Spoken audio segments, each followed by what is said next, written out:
Hey guys, Dr. James Jernigan here with Cornerstone Chiropractic, and I'm here with Liz Kahn with You Be Well. And on Friday, we did a video. It's on her YouTube page. We can post that link below so that they'll have that. And then it's where this one will be too. Yes. And so what she did was she went skiing last weekend, and she was I was on the slopes on Saturday. Yeah. So before she left, we did a prep of the tools that she was going to use when she left, and then now let's hear how it went. Well, first we want to say, why did we have to do this prep? Because I've never been skiing, not a big fan of cold, and really, just afraid. I was definitely afraid of all of the possibilities, right? What are the thoughts that come to your mind when you're about to do something you've never done before, right? Yeah. And of course, with skiing, there's injury and things like that. And we talked about that a little bit on Friday. There was a first aid center, which the locker that we rented was right next to it. So I could see everything that was happening in there. Pretty competent people. And the things that we're talking about, that can apply. If skiing, you're a pro at it, and it's not, you don't get scared of, or you don't have fear come up into the equation with that. Right. There are things that each and every one of us have that when we're about to do can fill us with a lot of anxiety, a lot of doubt, a lot of, that fear coming in. And so the tools, the tools that she was talking about on Friday can be applied in different areas as well. Right. And we talked a little bit the cognitive tools as well as the physical tools. So yes, I'm going to tell you, of course, the first thing that we do is take lessons, right? And to get to the place where you take the lessons, I'm following what other people are doing, which means I put my skis on first, not knowing how to move in them at all. And then it's like, oh, you got to go over there. And it's this very low grade, but it goes up. And I can't get up this. So I will admit that initially frustration took over. And literally in that moment, I planted these poles. And I was like, okay, how do I rise above this frustration? What can I do right now so that I'm prepared for this class? Take off your skis, Liz. Take off your skis, Liz.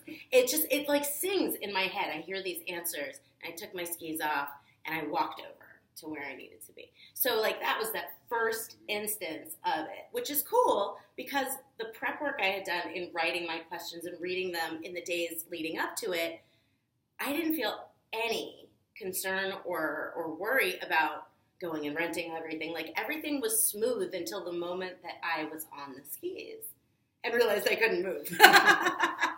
So, asking for help with things, the instructors were really, really nice. Casey was ours, and she literally said to me, "You're the only one skiing here." And I was like, "I'm on my butt." And she goes, "Yep, you can't ski if you can't fall."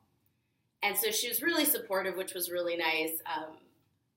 I was able to get over my frustration. I was able to do a little bunny slope, which if I can grab the video off my phone, I'll add somewhere on this, I promise.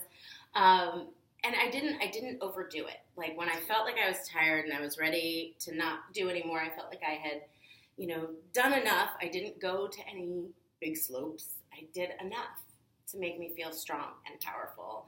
And I had really overcome a really big fear. So I was really proud of myself. So you left on a good note, in skiing? And Joshua really enjoyed it. My son, who had also never been skiing and who was, I think, sucking up some of the worry that I was trying to ignore, when I realized that he was having some worry with it too, I don't know, I said, we're going to do this together. We did it together. We held hands. We didn't hold hands going down. But it was interesting because I fell a bunch of times. Getting up is actually surprisingly difficult on skis, so I recommend taking them off now that I've skied once. Well, I love what you're putting up, too, is so often, whether it's, and I kind of bring it back to doing videos or doing anything. There's a difference between the perfection of the first time I start something, I have to be amazing at it. Right. And it's that talent versus, the putting in the hard work. Right. And so when you take off the pressure of being perfect and you put on the hat of trying something fun and trying something new because you're being able to be supportive with Joshua and then being able to do it together, you fell a ton. Yeah.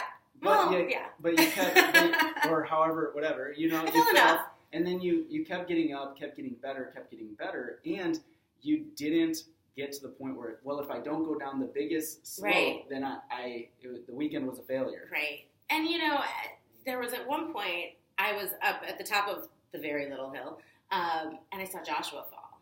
Mm-hmm. And I don't know how it happened, but I got down to him very fast without falling. I was able to be very controlled. And so there is something about how the subconscious works that gets you to where you need to be when you need to be there with ease. And if you know how to tap into that, and that's my part of it, right? Knowing how to tap into it intentionally, cognitively, you can really do amazing things, Absolutely. I think there's like 5 different topics from just like what I just said, what you Absolutely. just said, that I think we can hit on this whole week, that diving into it is going to be able to catapult them going into those uncomfortable areas that they can actually really transform their life. Truly, truly. And on purpose, not saying, oh, look at how this miraculously happened for me. Knowing that you were the agent that made that change because you wanted it, right? And let your subconscious support you with it. Let your body, I cannot tell you how many times I rolled my shoulders back and held back. And it not only supported me emotionally, but, all this upper body stuff, it helped me release some of the tension in my muscles. Yeah. And I'm really excited that soon we're going to be able to share our other resource for shedding. We have some exciting news, but you're going to have to wait till Monday. One more week, and then we'll be able to launch this exciting news with the growth of what we're doing together, our family complex that we're going to be creating. Yeah. It's amazing. So exciting. Do we have an action step this week? We didn't talk about this before, so how many times do we say we're just not scripted? But I don't know. I think it's really important to try to interrupt any of those processes. And if you can, here's going to be your action step. May I? Good. Okay. Yes. I want you to at least one time today, if you can make it up to 5, you get a gold star. But at least one time today, catch yourself in that cognitive process, in a thought process that's taking you down, and stop it, interrupt it. You can literally say, not today. What is a more beneficial line of thinking? How can I start thinking more positively? How can I see the situation better? Maybe that's it. How can I see the situation better? And so interrupt those thoughts. Ask yourself that question. How can I see this situation better?